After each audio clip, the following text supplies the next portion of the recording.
আমি যেভাবে আমার মেয়েকে খুব অল্প সময়ের মধ্যে লুডুস রান্না করে দিই। আশা করছি ভিডিওটি আপনাদের অনেক বেশি ভালো লাগবে। আমার আজকের ভিডিওর কোনো অংশ যদি ভালো লেগে যায়, প্লিজ আমার চ্যানেলটিকে সাবস্ক্রাইব, লাইক করে সামনের দিকে এগিয়ে যাওয়ার সুযোগ করে দিন। এখন আমার ভিডিওটি শুরু করছি। বিসমিল্লাহ। প্রথমে আমি এখানে 1 প্যাকেট লুডুস নিয়েছি। এখন আমি এই লুডুসটাকে একটা বাটির ভিতরে ছিঁড়ে নিয়ে নিব। এরপরে নুডলসের ভিতরে যে মশলাটা আছে সেটাও আলাদাভাবে নিয়ে নিব।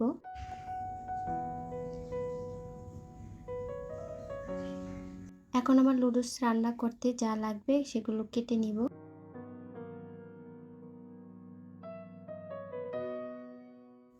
প্রথমে আমি একটা টমেটোকে অর্ধেক করে ছোট ছোট করে কেটে নিয়েছি। এরপরে একটা পেঁয়াজকে কুচি করে কেটে নিয়েছি।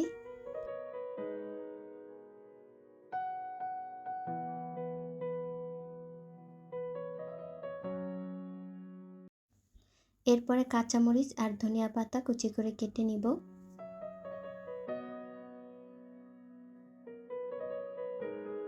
হাতে যখনই কম সময় থাকে তখনই আমি এইরকম করে লুডুস রান্না করে দেই। এতে করে সময়ও কম লাগে আর খেতেও মজা হয়। কাটা হয়ে গেলে একটা প্লেটের ভিতরে সব কিছু নিয়ে নিয়েছি। এরপরে একটা দেশি মুরগির ডিম নিয়েছি। এরপর আরও একটা 2 তাকের বাটির ভিতরে এক সাইডে একটু রসুন কুচি নিয়েছি, আরও এক সাইডে একটু গাজর কুচি নিয়েছি। চুলায় একটা ফ্রাই প্যানের ভিতরে তেল দিয়েছি। তেলটা গরম হয়ে গেলে রসুন কুচি দিয়ে দিলাম। এরপরে পেঁয়াজ কুচি দিয়েছি।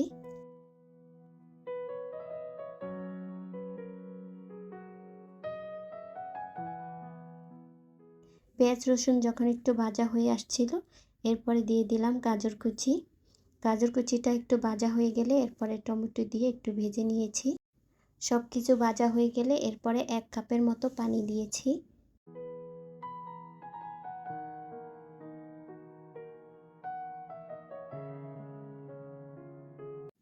এরপরে নুডলসের মশলা দিয়ে দিলাম অর্ধেক। এখন নুডলসটাকে দিয়ে এরপরে ঢাকনা দিয়ে ঢেকে দিব সিদ্ধ হওয়ার জন্য।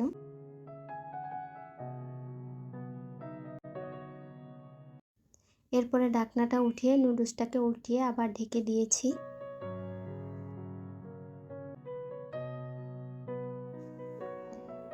এরপরে আবারও ঢাকনাটা উঠিয়ে নুডলসটাকে নেড়ে চেড়ে নিয়েছি। এরপরে নুডলসের মাঝখানে একটু ফাঁকা করে একটা ডিম দিয়েছি।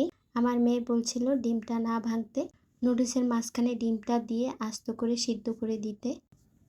এইরকম করে নুডলস রান্না করলে আমার মেয়ে অনেক পছন্দ করে, তাই আমি প্রায় সময় এইভাবে নুডলস রান্না করে দিই। ডিমটা এখন নুডলসের মাঝখানে দিয়ে এরপরে 2 মিনিটের মতো আবারও ঢেকে দিব। যারা অল্প সময়ের মধ্যে এইরকম টিফিন রেসিপি বাচ্চাকে দিতে চান, এইভাবে দিতে পারেন। ডিমটা সিদ্ধ হয়ে গেলে ঢাকনাটা উঠিয়ে কাঁচামরিচ দিয়ে দিলাম। এরপরে কিছু ধনিয়া পাতা দিয়ে আবারও 1 মিনিটের মতো ঢেকে দিব। নামানোর আগে কাঁচামরিচ দেওয়ার কারণ হচ্ছে এই মরিচের ঝালটাও কম আছে। এরপরে কাঁচামরিচটার একটু সুন্দর ফ্লেভার বের হবে। 1 মিনিট পরে আমি ঢাকনাটা উঠিয়ে নিয়েছি। নুডলসের উপরে আমি বাকি যে নুডলসের মশলা ছিল সেটা ছিটিয়ে দিয়ে দিলাম। নুডলসটা হয়ে গেলে এখন আমি আমার মেয়ের টিফিন বক্সটা সাজিয়ে নিচ্ছি। টিফিন বক্সের ভিতরে নুডলসটা দিয়েছি, এরপরে 2টো খেজুর দিয়েছি আর ছোট একটা আমের অর্ধেক কেচে দিয়ে দিলাম।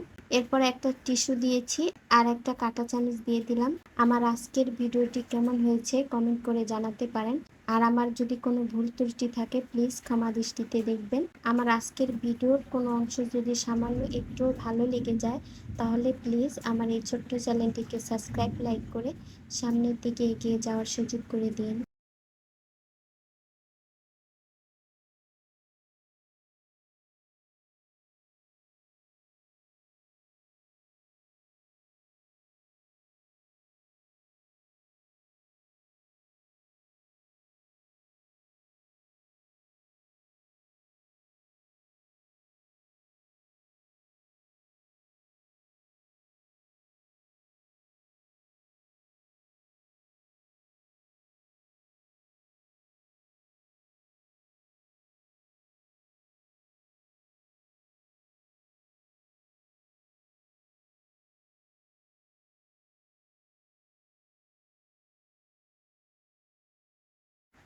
সবাইকে ধন্যবাদ জানিয়ে আজকের মতো শেষ করছি। আসসালামু আলাইকুম।